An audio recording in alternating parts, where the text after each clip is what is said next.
Ils ont accidentellement vidé mon compte pour le prêt de ma sœur et ont appelé ça un sacrifice familial.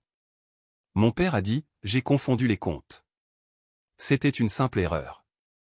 Ma mère a chuchoté, nous pensions que tu comprendrais. J'ai demandé les enregistrements de la banque. Ils montraient les trois. Je n'ai rien dit.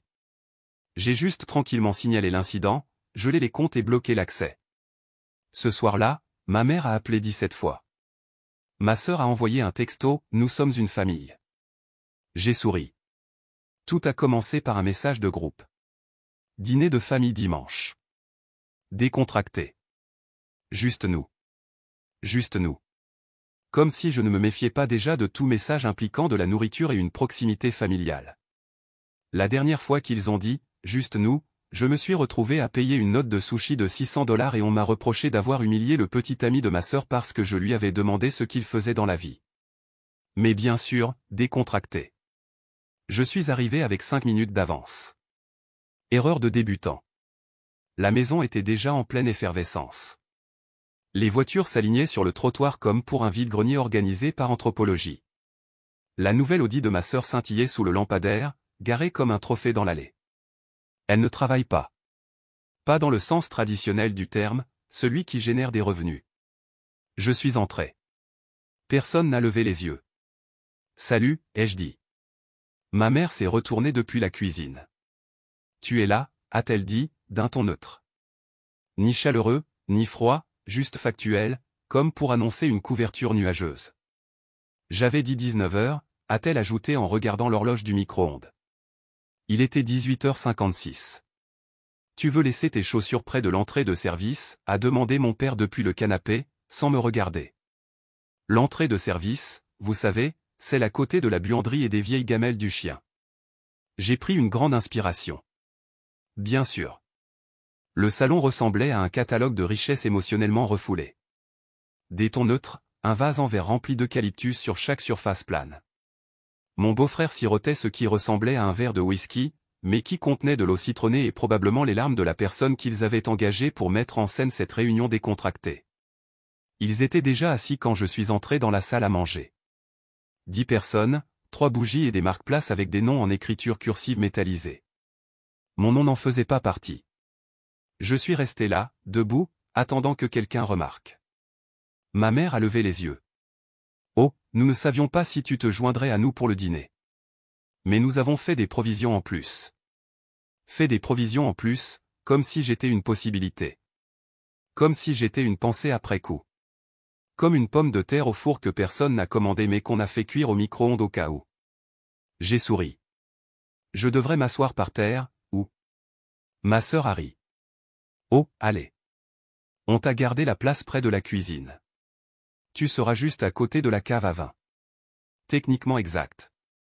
Également à côté de la poubelle. Également le plus proche de la porte battante qu'ils n'arrêtaient pas de heurter avec leur hanche. Je me suis assis. La chaise a grincé en signe de protestation. Puis c'est arrivé. Mon père s'est penché au milieu d'une bouchée. Alors, comment va ton compte? Tu investis toujours dans ce, c'est quoi déjà? Un truc d'indice? J'ai hoché la tête. Des fonds indiciels. Oui. Il a gloussé. Bien. Parce que, tu sais, le prêt de ta sœur doit être renouvelé. Peut-être que vous pourrez discuter après le dîner. La famille qui est de la famille, n'est-ce pas? Ma fourchette s'est arrêtée à mi-chemin de ma bouche. Personne d'autre n'a scié. Ma mère a passé la salade. Ma sœur s'est versé un autre verre de canneberge pétillante comme si c'était un mardi ordinaire. Je n'ai rien dit. J'ai juste souri. Parce que le silence, j'ai appris, est l'endroit où se cache le pouvoir. Après ce dîner, j'ai commencé à me souvenir. Pas seulement de la soirée, de tout. Chaque petit, bien sûr, pourquoi pas, qui s'est empilé pour former un système financier où j'étais le seul à mettre de l'argent et où tout le monde savait simplement où trouver le distributeur automatique. Tout a commencé par un appel téléphonique. Mon chéri, a dit ma mère, de cette voix qu'elle utilise quand elle est sur le point de demander quelque chose mais veut que cela sonne comme une faveur pour moi. Nous avons lancé un petit filet de sécurité familiale. Juste quelque chose de modeste. Tout le monde participe. Tout le monde, ce qui dans ma famille signifiait moi. J'ai envoyé $2000, en me disant que c'était un geste, pas une habitude. 2 jours plus tard, elle m'a envoyé un texto, nous avons ouvert un compte joint pour plus de simplicité. À partir de ce moment-là, j'étais essentiellement le système de père invisible de la famille, mensuel, silencieux, sans rappel nécessaire. J'ai payé les frais de scolarité de ma sœur, $6042 par semestre. Mon nom était sur le portail étudiant. Elle n'a jamais demandé comment il était arrivé là. J'ai couvert son loyer, $1400 par mois, plus un coût d'emménagement de $3100 parce qu'elle disait que l'appartement lui donnait de mauvaises ondes, jusqu'à ce qu'elle modernise l'éclairage et achète un matelas livré dans une boîte de designer. Elle a un jour envoyé un message, « Je n'ai pas eu le temps de souscrire une assurance habitation. Peux-tu juste me faire un virement ?» Je l'ai fait. $382. Pas d'émoji. Pas de « merci ». Puis il y a eu la voiture, une Toyota Corolla de 2008. La mienne, maintenant, apparemment. Je l'ai découvert en recevant l'amende de stationnement par la poste. Elle l'avait accidentellement mise à mon nom en renouvelant l'immatriculation. Son explication, je pensais que c'était toujours ton ancienne. Ils ont dû utiliser les informations enregistrées. Papa avait besoin d'une nouvelle télévision pour se détendre les nerfs. $799, 65 pouces. Il a dit, au moins, tu auras quelque chose de décent à regarder quand tu viendras nous voir. J'ai payé pour leur dîner d'anniversaire. $620. Ils ont dit qu'ils paieraient le prochain. Il n'y a pas eu de prochain. Ils sont allés à Disneyland pour se reconnecter en tant qu'unité. J'ai payé. Mon souvenir a été un aimant de réfrigérateur qui disait, la famille, c'est pour toujours. J'ai commencé à voir des frais étranges. $780, centre de guérison corps et esprit. J'ai demandé à maman. Elle a dit que c'était pour son coach de yoga personnel. Ma colonne vertébrale est tendue. $1200, séance de coaching de vie pour mon père. Il a dit que c'était pour redéfinir son héritage. $390, location de costume, un costume de licorne pour l'anniversaire de mon neveu. $149 par mois, abonnement à une box de vin. Quand j'ai demandé, elle a dit, je ne le bois pas. Les bouteilles sont jolies. J'ai commencé à réaliser que je n'aidais pas. Je finançais. Quand j'en ai parlé, ils ont agi comme si je gâchais l'ambiance. Papa, eh bien, il faut bien que quelqu'un soit l'adulte dans cette famille. Heureusement que c'est toi. Maman, tu as toujours été si généreux. Nous sommes fiers de ça. Sœur, j'aiderai aussi, mais ma carte de crédit est bloquée. Il n'y a jamais eu de remerciement. Juste l'implication que mon succès était une propriété collective. Puis il y a celle que je n'ai jamais oubliée. J'avais 14 ans, j'ai gagné un prix scientifique, ma photo a été publiée dans le journal local. Je l'ai ramenée à la maison. Papa l'a regardée et a dit, « Tu te crois meilleur que tout le monde maintenant ?» Je n'ai pas répondu. Il a ajouté, « Tu es peut-être plus intelligent, mais tu ne seras jamais plus fort que moi. Souviens-toi de ça. » Il ne m'a jamais félicité. Ni à ce moment-là, ni jamais. Alors, quand j'ai vu la transaction de $12 000 pour un remboursement de prêt, je n'ai pas été choqué. Juste fatigué. Je l'ai appelé. « Qu'est-ce que c'est que ça ?» Oh, a-t-il dit, comme si je venais de relever une faute de frappe. Ça a dû être une confusion. Je voulais utiliser notre compte. C'était pour ta sœur. Elle avait besoin d'aide avec son prêt. Maman, en arrière-plan, nous pensions que tu comprendrais. C'était déjà fait, et c'est pour la famille. Je n'ai rien dit. Cette nuit-là, j'ai demandé toute l'activité du compte et les enregistrements de la banque. Le lendemain matin, j'ai gelé les comptes. Sans avertissement, sans appel. À 21h04, mon téléphone a commencé à vibrer. 17 appels manqués de maman. Ma sœur a envoyé un texto, « Nous sommes une famille. » J'ai répondu, « C'est exactement pour ça que j'ai dû fixer des limites. » Puis j'ai désactivé les notifications et je suis allé dormir. J'ai regardé les enregistrements de la banque comme les gens regardent des films d'horreur, penchés en avant, les yeux secs, sachant que le monstre est sur le point de surgir, et pourtant surpris quand il le fait. Ils étaient là. Mon père dans son coupe-vent marine qu'il jure être juste, bien usé, pas vieux. Maman avec son sac à main surdimensionné, celui qu'elle appelle « intemporel », fouillant dedans comme si elle cherchait sa conscience.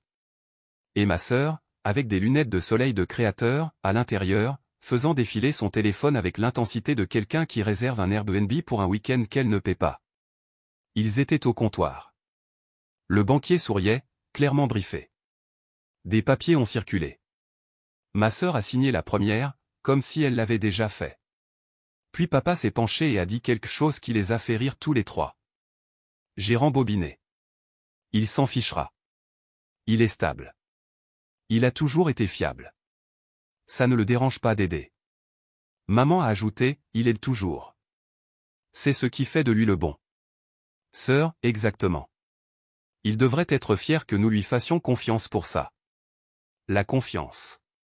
Comme si détourner 12 000 $ de mon compte sans mon consentement était un langage d'amour. J'ai mis la vidéo en pause, me suis adossé et j'ai laissé le silence faire tout le bruit. Ce soir-là, je me suis connecté, j'ai transféré chaque centime du compte joint vers un nouveau, j'ai demandé un blocage complet, j'ai changé tous les mots de passe et j'ai bloqué l'accès à leurs appareils. Il a fallu 11 minutes pour effacer 3 ans de « juste un coup de main ». À 20h43, mon téléphone s'est allumé. Appel de maman. Refusé. Un autre, puis un autre. 17 au total. Pas de messages vocaux, pas de messages textes, juste la panique composée en chiffres. À 21h06, j'ai reçu un texto. Maman, tu as tout gâché. Pourquoi nous as-tu fait ça? À 21h14. Sœur, tu es dégoûtant. Nous sommes une famille. Tu es censé être toujours là. J'ai désactivé les notifications. J'ai préparé le dîner. J'ai mangé des pâtes dont j'ai réellement senti le goût pour une fois. J'ai si bien dormi que je n'ai même pas rêvé. 7 jours de silence plus tard, mon téléphone a de nouveau sonné. Papa, juste son nom, sans émoji, sans contexte de discussion de groupe. J'ai répondu. La curiosité est une chose dangereuse.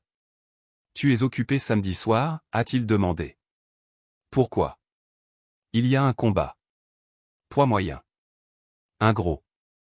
Je me suis dit, ça a été tendu. Peut-être qu'on pourrait juste regarder 2 autres types se massacrer. Il a laissé le silence s'étirer. Comme le font les hommes, a-t-il ajouté, en essayant de paraître décontracté. J'ai dit oui. Je voulais voir à quoi ressemblait la culpabilité sur lui sous un éclairage fluorescent. Nous nous sommes retrouvés dans un bar du coin, du genre qui sent le ketchup bon marché et les promesses non tenues. Des sols collants, pas de menu, juste des regrets plastifiés. Il était déjà à mi-chemin d'une Bud Light. Il ne s'est pas levé quand je suis entré, il a juste fait un signe de tête vers le siège. Nous avons regardé en silence pendant 5 minutes. 2 hommes à l'écran se tournant autour, les poings levés, la bouche fermée. Puis il a dit, tu sais, je t'envie. J'ai cligné des yeux. Tu as l'argent, le travail, le calme. J'ai passé toute ma vie à réagir aux factures. Toi, tu planifies. Je n'ai rien dit. J'ai juste pris une gorgée. Je veux vivre, a-t-il ajouté. Pas comme ça. Pas au jour le jour. Juste une fois, pour sentir ce que c'est que de ne pas s'inquiéter. Toujours rien. Je pensais que peut-être maintenant que tu es en position, peut-être que c'est à ton tour de prendre soin de la famille. Je l'ai regardé droit dans les yeux. Tu veux que je finance ton style de vie? Il a secoué la tête comme un entraîneur fatigué essayant d'expliquer une défaite. Pas financer. Prendre soin. Avec dignité. Avec respect. Nous nous sommes regardés assez longtemps pour que l'écran passe à une publicité. J'ai levé ma bière. À l'honnêteté. Nous avons bu en silence. Lui, soulagé. Moi, pleurant un homme qui n'était pas mort, juste définitivement inaccessible. Nous n'avons pas parlé après le bar. Il pensait probablement que quelques bières et une confession à demi-mot effaceraient 12 000 $ de sa conscience. Mais la culpabilité n'est pas une carte de crédit. On ne peut pas simplement la passer et espérer le pardon. Alors, j'ai ouvert une nouvelle discussion. Pas d'émoji, pas de salutation, juste un titre, clarification. Et puis j'ai commencé à envoyer des faits. J'ai renommé la discussion de groupe, clarification. Avec un C majuscule. Sans émoji. Elle était là, comme une arme chargée dans mon téléphone. Je n'ai rien dit. Pas de phrase d'introduction. Pas de « salut ». Juste 3 fichiers. Le premier était un PDF, la documentation bancaire d'un deuxième compte courant ouvert à mon nom. Sauf que ce n'était pas tout à fait mon nom. Deuxième prénom, Nathaniel. Je n'ai pas de deuxième prénom. Jamais eu. Mais apparemment, j'en ai un maintenant quand il est temps de voler. L'adresse correspondait à la mienne. La signature, non. Le deuxième fichier était une capture d'écran, un courriel des ressources humaines de mon travail. Confirmation de la réception de votre prime. Fonds déposés sur le compte se terminant par -2410, comme demandé via une instruction signée. Je n'avais jamais demandé cela. Le troisième message n'était pas un fichier, juste une ligne, je voulais juste confirmer qui a rempli cela en mon nom. Puis j'ai verrouillé mon téléphone, je l'ai posé face contre table, et je suis allé faire bouillir de l'eau pour un thé que je ne voulais pas. 10 minutes se sont écoulées. Rien. Puis. Sœur, attends, ce n'était pas moi. C'était l'idée de papa. 2 points. Puis 3. En train d'écrire. Arrêtez. En train d'écrire de nouveau. Maman, nous ne voulions pas faire de mal. Nous pensions que tu ne le découvrirais pas. Nous avions juste besoin d'espace. Un peu d'air pour respirer. Papa a lu tous les messages. N'a rien dit. J'ai attendu, puis j'ai envoyé un autre fichier, le rapport de police formel, signé et joint. J'ai nommé le fichier, déjà soumis .pdf, et j'ai ajouté la légende, juste pour vous tenir informé. Puis j'ai mis la discussion en sourdine. Pas de réponse. Pas une seule. 3 heures plus tard, la sonnette a retenti. Je n'attendais pas de nourriture, et je n'ai pas d'amis qui font des surprises. C'était elle, ma grand-mère. Elle se tenait sur le porche dans ce manteau qu'elle portait depuis l'administration Bush. Même broche, même visage calme qui avait survécu à 2 maris, 4 trahisons familiales et un incendie dans sa cuisine qu'elle avait éteint avec du bicarbonate de soude et des prières. Je l'ai laissée entrer. Pas encore de mots. Elle s'est assise à ma table comme si elle avait tout à fait le droit d'être là. Et pour être juste, c'était le cas. J'ai entendu ce qui s'est passé, a-t-elle dit. J'ai hoché la tête. Je sais que ton père a eu tort. Je ne vais pas contester cela. Elle a baissé les yeux sur ses mains. Mais c'est toujours mon garçon. Je n'ai pas répondu. Pas par dépit, juste parce que je n'avais plus rien à dépenser, pas même des syllabes. Je couvrirai le montant. Tout, a-t-elle dit. Je vais encaisser les obligations. Tu retires la plainte. Toujours le silence. Elle a fouillé dans son sac à main et en a sorti une enveloppe pliée. Épaisse. Je l'ai déjà fait. Je l'ai couvert. Tu étais trop petit pour t'en souvenir. Je suis resté silencieux. Je crois que je savais où cela menait. Avant, je me privais de nourriture pour qu'il puisse manger, a-t-elle dit. J'ai vendu mon alliance pour rembourser son premier prêt auto. J'ai pris des cartes de crédit pour effacer ses dettes. J'ai passé des Noëls à me cacher des collecteurs de dettes. Elle a fait une pause. Puis, doucement, et il n'a jamais dit merci. Pas une seule fois. Un souvenir m'a frappé comme une gifle. Moi, 5 ans, assis à sa petite table de cuisine. Elle préparait de la soupe à peine. De l'eau, du sel, 2 pommes de terre et de la dignité. Elle me donnait un bol plein, et elle mangeait des croûtes de pain trempées dans l'eau du robinet, en prétendant que c'était ce qu'elle voulait. Papa est entré en trombe, furieux. Où est la PlayStation, maman? Tu avais dit que tu t'en occuperais. Il tenait les clés du vélo tout neuf qu'elle lui avait acheté à crédit. J'y travaille, avait-elle dit. Tu dis toujours ça. Tu ne sers à rien, avait-il lâché, avant de claquer la porte. Je me souviens lui avoir demandé, grand-mère, pourquoi tu ne manges pas? Et elle a souri comme si c'était un tour de magie. J'ai déjà mangé, mon chéri. Tu ne l'as juste pas vu. De retour dans mon appartement, au présent, elle pleurait. Je ne te demande pas d'oublier. Juste de ne pas le laisser tomber. Pas comme ça. Je me suis dirigé vers le comptoir, lui ai versé un verre d'eau, me suis assis en face d'elle et je l'ai regardée dans les yeux. Tu as fait tout ce que tu pouvais. Il s'en fichait à l'époque.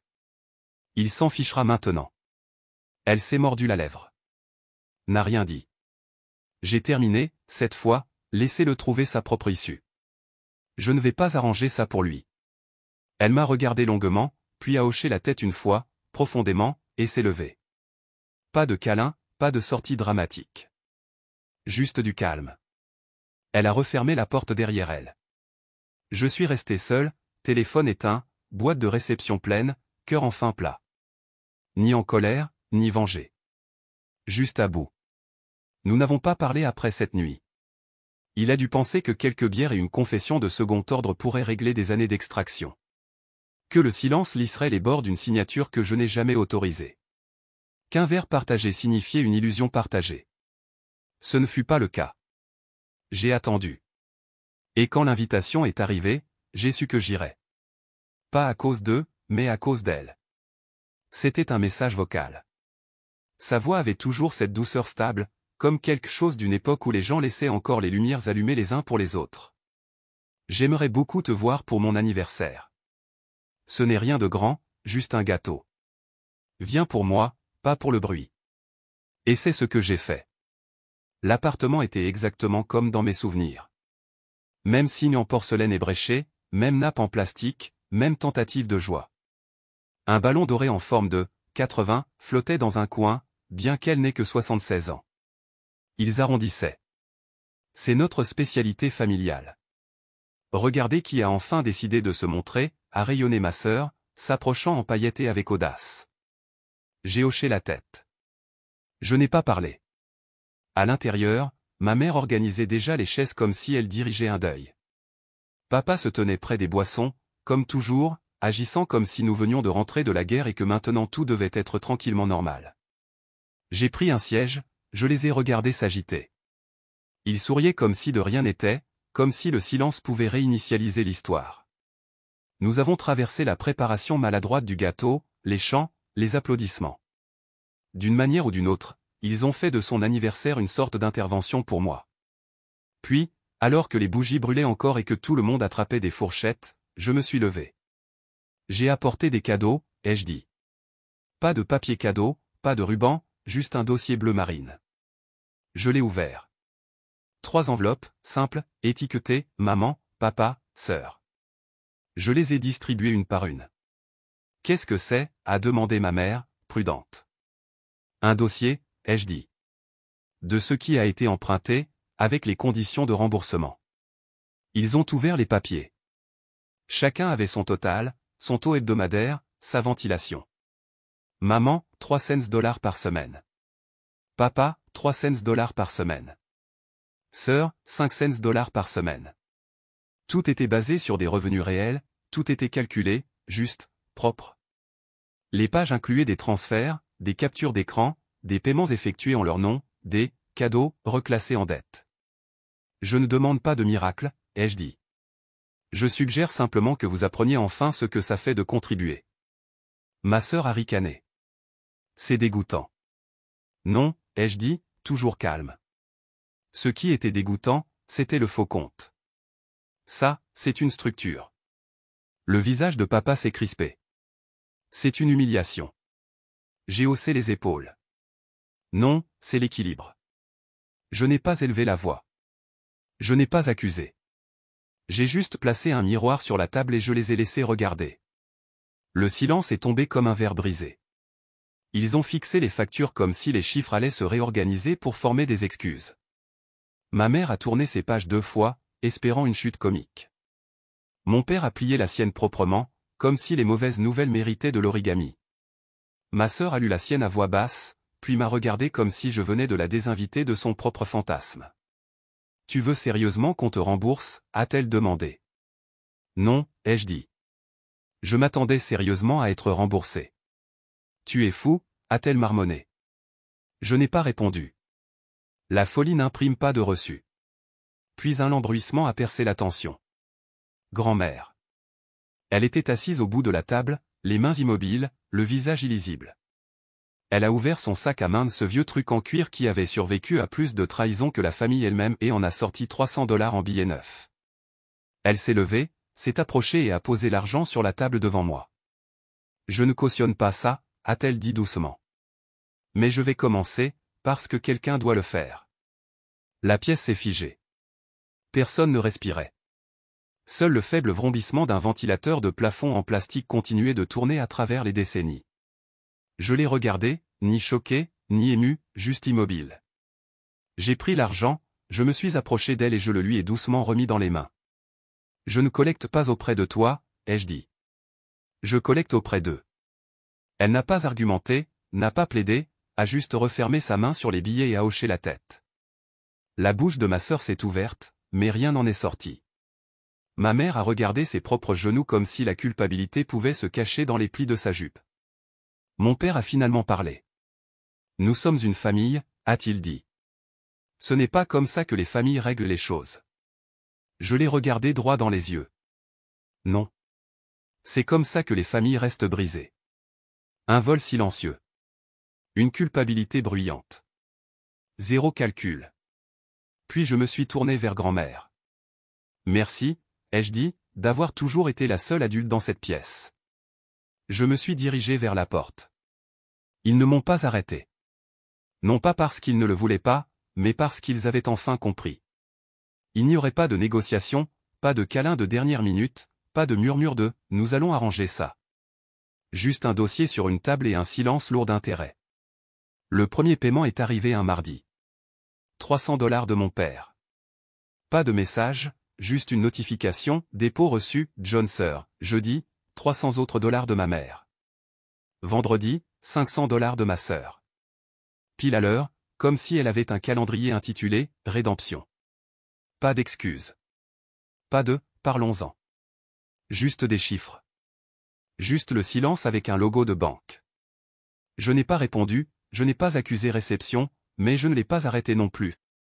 J'ai laissé l'argent faire ce que j'avais fait pendant des années, porter un poids en silence. Chaque semaine, le même schéma, les mêmes virements, le même silence. Au début, je vérifiais chacun d'eux, je les suivais, je les comptabilisais. Puis j'ai arrêté. Ce n'était pas des communications. C'était des corrections. J'ai nommé le dossier « Rupture émotionnelle ». Chaque paiement était classé, étiqueté, horodaté de remboursement pour des années de retrait silencieux. Personne n'a essayé d'appeler. Personne n'a frappé à la porte. Peut-être savait-il que la porte était toujours là, mais que j'avais enlevé la clé. Ma grand-mère appelait une fois par semaine. Toujours à la même heure. Jamais dramatique. Elle me parlait de la nouvelle bouilloire qu'elle avait achetée, du chat errant dehors, d'un rendez-vous chez le médecin qu'elle avait oublié. Elle ne demandait jamais de leurs nouvelles, n'essayait jamais de réparer quoi que ce soit. La 4e semaine, elle a dit « J'ai toujours espéré que quelqu'un dans notre famille grandirait avant que tout ne s'effondre. » J'ai souri dans le silence. « Tu l'as fait, lui ai-je dit. J'ai juste suivi ton exemple. Je n'ai pas déménagé. Je n'ai pas changé de numéro. Je n'ai pas disparu. Je suis resté exactement où j'étais.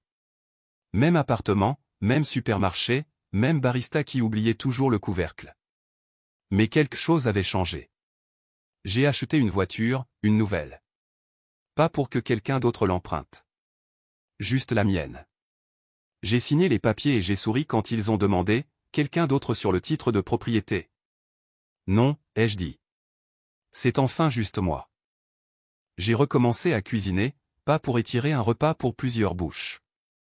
Juste de la nourriture que j'aimais. Juste assez de restes qui restaient dans mon réfrigérateur.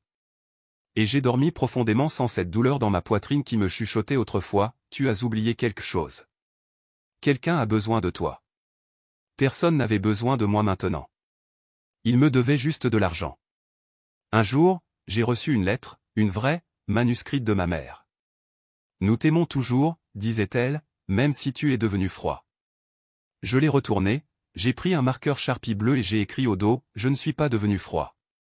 J'ai juste arrêté de surchauffer pour des gens qui n'ont jamais remarqué la brûlure. Je l'ai simplement retourné à la boîte aux lettres. Sans enveloppe, sans timbre. Comme un reçu, face visible. Cette nuit-là, je me suis assis sur mon balcon, un thé à la main, la ville en contrebas fredonnant son bruit de fond habituel. Un autre dépôt est arrivé.